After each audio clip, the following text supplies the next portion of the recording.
Yr economi sylfaenol yw'r busnesau a sectorau sy'n darparu nwyddau a gwasanaethau bob dydd y mae pobl ledled Cymru yn dibynnu arnynt. Fel y cwmnïau ynni a dŵr, iechyd a gofal cymdeithasol, addysg, tai a bwyd a diod. Yn hanesyddol, y wladwriaeth fyddai wedi darparu'r economi sylfaenol am ei bod mor hanfodol i economi a phoblogaeth Cymru. Wrth darparu'r gwasanaethau hyn drwy'r wladwriaeth, roedd rhaid cael systemau economaidd sy'n cefnogi lles pobl ac sy'n hawdd i bawb ei defnyddio. Dros y degawdau diwetha, mae preifateiddio wedi newid sut mae gwasanaethau bob dydd yn cael ei darparu i'r cyhoedd.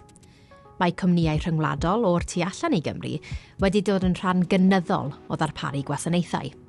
Bod cymysgedd briodol o fuddsoddiad yn bwysig, mae'r twf yn rôl y cwmnïau rhyngwladol mawr yn golygu bod y penderfyniadau o fewn gwasanaethau'r economi sylfaenol wedi eu tynnu allan o'n dwylo ni yng Nghymru. Mae hyn wedi arwain at economi sy'n cael ei dominyddu gan gwmnïau rhyngwladol a microfusnesau. Gyda microfusnesau Cymru neu chael hi'n anodd ehangu a chryfhau. Yn ôl ymchwil gan y Ffederasiwn Busnesau Bach, cwmnïau rhyngwladol mawr sy'n cyflogi bron i 40% o'r gweithwyr sector preifat yng Nghymru. Dim ond 20% sy'n cael eu cyflogi gan fentrau canolig eu maint, gyda busnesau bach yn cyflogi tua 15%, microfusnesau sy'n darparu bron i 35% o gyflogaeth Cymru.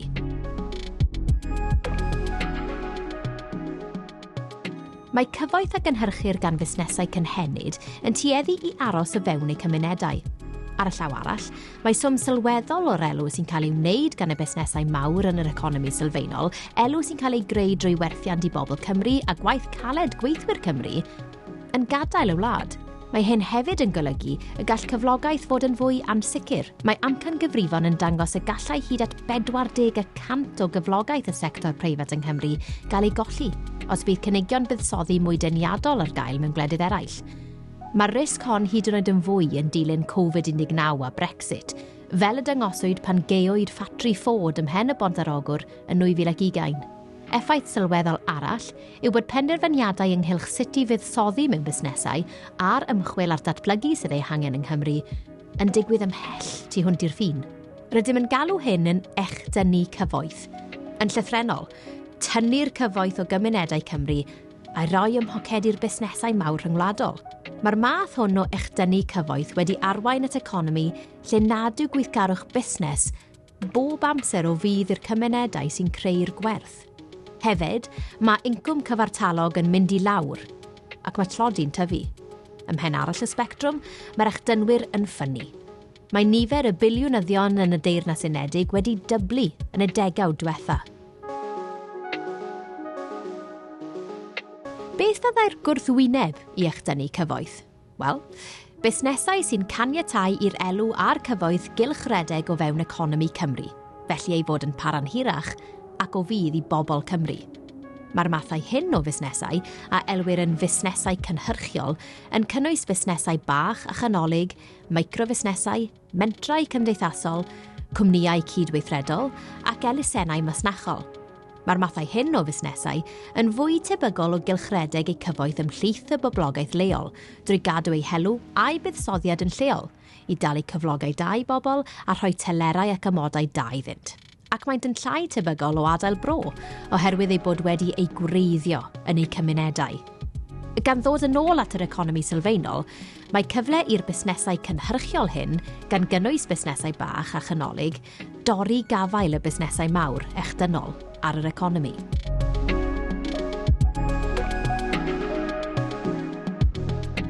Os bydd cyngor yng Nghymru am adeiladu ysgol newydd, bydd yn penodi contractwr mawr i gyflawni'r prosiect. Gofynir i'r contractwr adeiladu'r ysgol gan ddefnyddio cymaint o is-contractwyr a deunyddiau lleol a phosibl. Maent fel arfer yn gwneud hyn trwy chwilio am busnesau mor agos a phosibl at yr adeilad newydd. Pan na allant ddod o hyd iddynt gerllaw, daw'r chwiliad yn ehangach. Yr amcan yw cadw'r gwariant mor lleol a phosibl ac yn sicr o fewn Cymru mwyn uchafu gwerth cymdeithasol lleol y prosiect. Enghraifft, Efallai y bydd y contract toi yn mynd i dôr lleol, sy'n cyflogi 10 o bobl i gwblhau'r prosiect, a bydd y bobl leol hynny yn cael cyflogau teilwng a thelerau ac amodau da. Yna, bydd pob un o'r 10 person yna yn gwario'r incwm dros ben a gant o'r swydd honno ar nwyddau a gwasanaethau lleol. Enghraifft mewn bwytau lleol, mewn siopau, neu yn y siop trin gwallt. Bydd y bobl sy'n cael eu cyflogi yn y bwyty am yr gweithiwr to yn gwario ei arian ynddo, hefyd yn gwario eu cyflogau'n lleol yn yr un ffordd.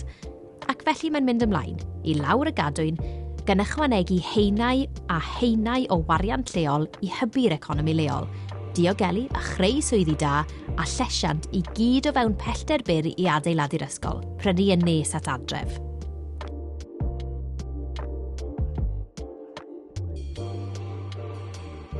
Creu deddf llesiant cenedlaethau'r dyfodol gan y Llywodraeth yn rhannol i alluogi gweithwyr, cymunedau a'r busnesau cynhyrchiol i gymryd rheolaeth dros eu heconomi leol. I wneud hyn, mae'r ddeddf wedi sefydlu nodau llesiant i'w gwneud yn ofynnol i bob corff cyhoeddus roi lle blaenllaw i lesiant a rhagolygon pobl Cymru yn ei gwaith. Mae'r nodau llesiant hyn yn cynnwys sicrhau bod cyrff cyhoeddus, fel cynghorau lleol, yn hybu cyflogaeth deg yn ei sefydliadau eu hunain a thu hwnt, ei bod yn cefnogi ac amddiffyn yr ymgylchedd naturiol a llesiant corfforol a meddyliol pobl, a'i bod yn cymryd camau i daclo anghydraddoldeb.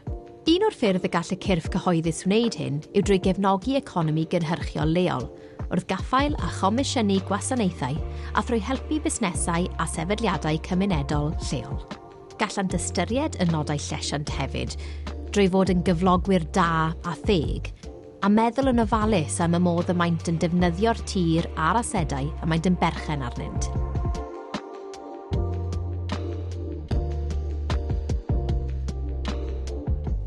I geisio rhoi stop ar echdynnu cyfoeth o'r economi sylfaenol, mae'r Llywodraeth a sefydliadau eraill yn y sector cyhoeddus am annog twf busnesau mwy cynhyrchiol, gan gynnwys busnesau bach a chanolig a busnesau cymunedol.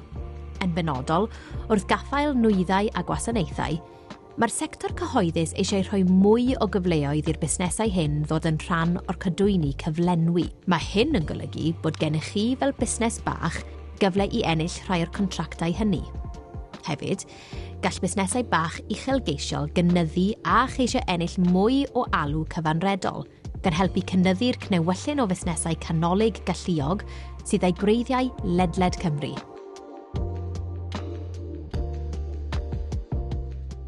Pan fydd corff cyhoeddus yn penodi cyflenwr i gyflawni prosiect ar ei ran, fel arfer, maent yn mynd at Busnes Cymru am gymorth. Mae Busnes Cymru yn nodi'r gofynion ar gyfer y prosiect ac yn paru busnesau lleol yn erbyn y pecynnau gwaith. Maent yn addasu maint pecynnau gwaith i siwtio busnesau bach a chanolig, nodi unrhyw rhwystrau ac yn cynnig help priodol i fusnesau lleol i gael y gwaith. Enghraifft, efallai y bydd angen i fusnesau bach a chanolig gael help i greu cynllun lleihau carbon, neu efallai na fyddant yn gwybod sut i ddod o hyd i'r contract a gwneud cais amdano. Yn aml, bydd Busnes Cymru hefyd yn trefnu digwyddiad cwrdd ar prynwr, lle bydd busnesau bach a chanolig yn cael y cyfle i drafod anghenion y prynwyr a'i deall yn well.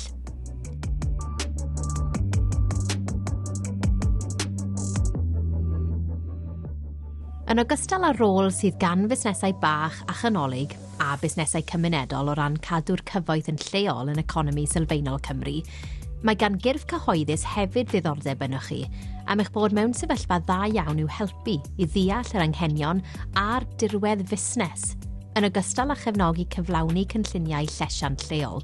Rydych chi'n agosach at lawr gwlad nag ydyn nhw.